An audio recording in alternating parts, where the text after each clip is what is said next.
ජීවමාන වූ යේසු ක්‍රිස්තුස් වහන්සේගේ නාමයෙන් අද දවසේ මා ඔබට සුබ ප්‍රාර්ථනා කරනවා. ස්වාමින් වහන්සේගේ ප්‍රීතිය, සතුට, සමාදානය සමග දෙවියන් වහන්සේගේ සියලුම ආශිර්වාද පිරුණු දවසක් වේවා කියලා. ආමෙන්. ප්‍රමෝන්තින අපි දේව වාක්‍යයට අරමු. ගීතාවලිය 57 පළවෙනි පදයට. දෙවියන් වහන්සේ මට කරුණා කළ මැනව. මට කරුණා කළ මැනව. මක් නිසාද මාගේ ආත්මය ඔබ සරණ කොට ගනි. එසේය මේ විපත්ති නිමවන තෙක් ඔබගේ පියාපත් සෙවන සරණ කොට ගන්නෙමි. ආමෙන්. ප්‍රමාන්තින අපි මේකට මාතෘකාවක් දා ගනිමු. ඔබගේ විපත්තිය නිමවෙන දවස ඔබ දන්නවාද? ඔබගේ විපත්තිය නිම වෙන දවස ඔබ දන්නවාද? ඒ තමයි මම අපට කතා කරන මාතෘකාව. අපි මේ පදේ අපි බලමු ඉතා හොඳට. මේ පදයට උඩින් ඔබ බයිබලයේ බැලුවොත් පදේ උඩින් අපි දකිනවා යම් සටහනක් තිබෙනවා. එතන කියනවා දාවිද් සාවුල් රජතුමා ඉදිරියෙන් පලා ගිහිල්ලා ගල් ගුහාවක සැඟවී සිටින විට තමයි මෙම ගීතය ලියා තිබෙන්නේ කියන එක. දැන් එතනදීම අපිට පැහැදිලි ඊටාම දරුණු ගානේ ඊටාම අමාරු මුණ දෙන්න ඊටාම අමාරු විපත්තියක් මේ මොහොතේ දාවිඩ්ට පැමිණ තිබෙන ආකාරය. සාවුල් රජතුමා මේ කිසිම වරදක් නොකර මෙම දාවිඩ්තුමා පසුපස එළවන්න පටන් ගත්තා. මිනිස්සු දාවිඩ්ට ප්‍රිය වෙන විට, මිනිස්සු දාවිඩ්ට ප්‍රශංසා කරන විට ඒකට සාවුල් රජතුමා උරුණ වුණා. සාවුල් රජතුමා තීරණයක් ගන්නවා මම දාවිඩ්ට මරා දාන්න ඕනේ කියන එක. අපි දකිනවා ඔව් මරන්න තමයි උත්සාහ කරන්නේ. ඒතර මෙතනින් බේරෙන්න තමයි දාවිඩ් දුවගෙන යන්නේ. කැලෑ හැංගෙනවා, වනාන්තර වල ගිහිල්ලා මේ දුවලා සැඟවෙනවා. ඒ වගේම දැන් ගිහිල්ලා සැඟවි තින්නේ ගල් ගුහාවක. ලොකු විපත්තියක්. දැන් ප්‍රේමවන්තයනි, විපත්තිය අපිට ආවල් දවසේ ආවල් මොහොතේ ආවල් ආකාරයෙන් එනවා කියලා ඔබව මාව දැනුවත් කරලා එන්නේ නැහැ. ඒක හදිස්සියෙන් පැමිණෙන්න පුළුවන්. විපත්තිය කියන්නේ ඒක තමයි. ඒක හදිස්සියෙන් පැමිණෙන්න පුළුවන්. ඒ වගේ ඔබේ ජීවිතයට දාපිතෝ මාර්ගය යනකොට අපි දකිනවා බොහෝ මිනිස්සු විපත්තියට මුහුණ දෙනවා. හදිස්සි අනුතරකටපත් වෙලා ඔවුන්ගේ අතපය කැඩෙනවා. සමහරකට ජීවිත නැති වෙනවා. මේවා අපි දැක තිබෙනවා. ඒ විපත්තිය හදිස්සි පැමිණෙන්න පුළුවන්. ඒ වගේම දැන් මේ මොහොත එනකොටත් ඔබගේ ජීවිත විපත්තිය කොයි විදිහටද ඔබට ජීවිත බලපාන්නේ? ඔබ විපත්තිය මොහොතේදී ඔබ මුණ දෙන්නේ මොන විදිහටද? මේකට ඔබ පිළිතුරු වෙන කොයි ආකාරයෙන්ද? බොහෝ දෙවියන් වහන්සේගේ සෙනඟ පුරුදු වෙලා තිබෙනවා.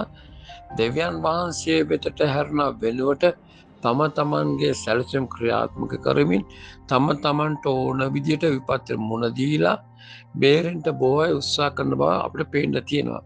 එහෙම අය උන්ගේ ජීවිතය ඉතාම නරක අත්දැකීම් කරා යන ආකාරයත් අපි දැක තිබෙනවා. ප්‍රේමවන්තයනි, මෙතන දාවිද් කියන දේ පොඩ්ඩක් බලන්න. දෙවියන් වහන්සේ මට කරුණා කළ මැනව, මට කරුණා කළ මැනව. ඔහු මේ ගල් ගුහාවේ ඉඳගෙන කියනවා දෙවියන් වහන්සේ මට කරුණාව දක්වන්න. දැන් ඔහු එහෙම උන්වහන්සේගෙන් කරුණාව යදින්න ඕන කෙනෙක්ද? ඔහුව අපි දකිනවා දෙවියන් වහන්සේ සාමුවෙල් දේශවරයා පාවිච්චි කළා ඊශ්‍රායල් දේශයේ රජකමට ඔහුව ආලේප කරනවා. දැන් ඔහු රජෙක් ලෙස ආලේප බාතව කෙනෙක්. දැන් ඔහුට ගල් ගුහාවේදී අහන්න පුළුවන් ස්වාමිනේ මාව තොරකසලෙන්ද රජකමට. මම රජකමට ආලේප කරන්නේ දේශවරයා කරුණට කියලා. එහෙමනම් ඇයි දැන් මෙහෙම දෙයක් කරලා තින්නේ? මට පෙරට සිටියව රජතුමා, සාවුල් රජතුමා, අපි කවුරුත් ආදරය කළ ගරු කළව රජතුමා දැන් මට වෛර වෙලා මම මරන්න හදනවා. දැන් මම ජීවිතේ බේරගන්න ඉන්නේ ගල් ගුහාවකට එලා. ඉතින් ඔබ වහන්සේ මේකට ඉඩ හැරියේ. කොට මේක පේන්නේ නැද්ද කියලා උට අහන්න තිබුණානේ. ඔතන බය මම හිතා අපි ඕනේ අහන්නේ. තේරුණා? අපි ඕව තමයි අහන්නේ. මට පේන්නේ නැද්ද? ඇයි ඔයා මම තෝරගත්තේ? මේකට මම තෝරගත්තේ. එහෙමත් අපිට සමහර විට මිනිස්සු අපෙන් අහනවානේ. දෙවලසේ තෝරගත්තේ මට මේ විදිහට මුණ දෙන්නද? මේ විදිහට පීඩා ලබන්නද කියලා අපෙන් අහලා තියෙනවානේ. ඉතින් සමහරට අපි ඔතනින් අපි ඔය වගේ දේවල් අහයි.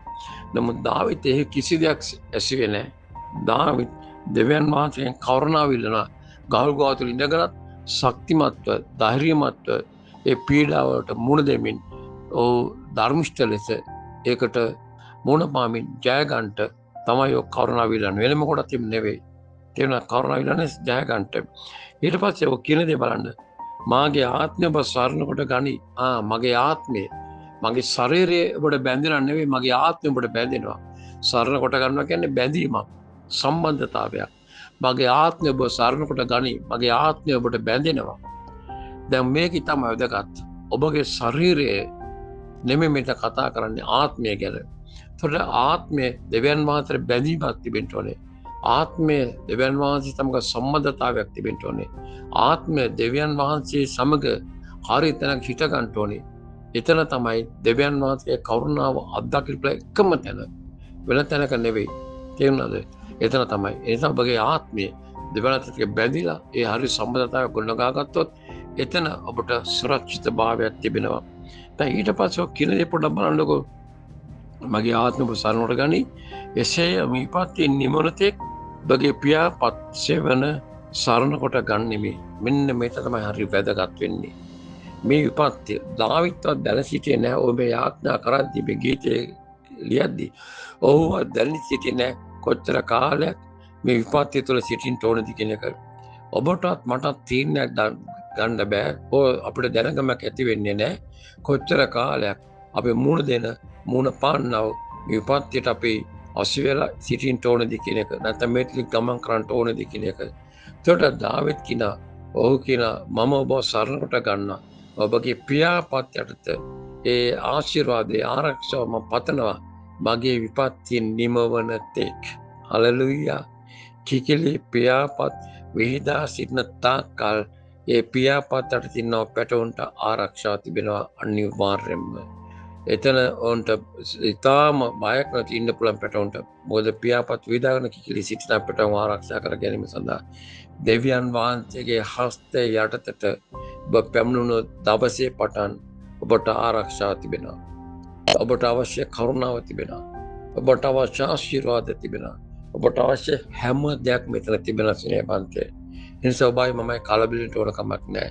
බොහෝ අය විපත්තියේදී කලබල වෙනවා. එයි මට මෙහෙම වුණේ. මම හොඳට පල්ලි ගියානේ. මම හොඳට සේවය කළානේ. මම හොඳට යාඥා කරන කෙනෙක් නේ. මම දශයෙන් කොට සම්බන්ධ දෙන කෙනෙක් නේ. මම කිසි දෙයක් මගහරින්නේ නැහැ නේ. ඇයි මට මෙහෙම වුණේ කියලා බොහෝ අය කලබල වෙනවා.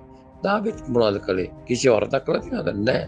ඒ වරද නොකරනේ අපි විපත්තිය මුණ පාගෙන සිටින්නේ. විපත්තිය පැමිණෙන්නේ අධර්මිෂ්ඨයන්ට නෙමෙයි ධර්මිෂ්ඨයන්ට පැමිණෙන්න පුළුවන්. ඒක හොඳට මතක තබන්න. දාවිත් විතර ධර්මිෂ්ඨ සිටි මිනිසෙක්. තෝටි විපත්තිය මුණ පාන්නට එලා තියෙනවා. නිසා ප්‍රේමවන්තනේ ඔබයි මමයි අද දවසේ ස්වාමීන් වහන්සේගේ දෑත යටතට අපි එමු. එතන තමයි අපිට තියෙන ආරක්ෂාව. විපත්ති නිමනතෙක් දාවිත් කියනවා මම විපත්ති නිමනතෙක් මම දන්නේ නැහැ දවසේ. ඒ දවසේ එනකම් මම මෙතන සිටිනවා ස්වාමිනී. ආමේන්. ඔබට පුළුවන් නම් එතන ස්ථිරත්වයට පැමිණෙන්න උන්වහන්සේගේ දෑත යටතේ එතන ඔබගේ ආරක්ෂාව සම්පූර්ණ වෙන්න යනවා. අපි ආඥා කරමු. ප්‍රේමවන්ත දෙවියන් මේ වචන නිසා ස්තුති. මේ වචනේ අනුව ස්වාමීන් අපි එකනාට අපි විපත්ති මොහොතේදී වහන්සේගේ සුරක්ෂිත දෑත යටතේ සිටින්නට බාපට උපකාර කළ මෙන මිලනේස ස්වාමීන්ගේ මුතුන් නාමයෙන් ආමෙන්.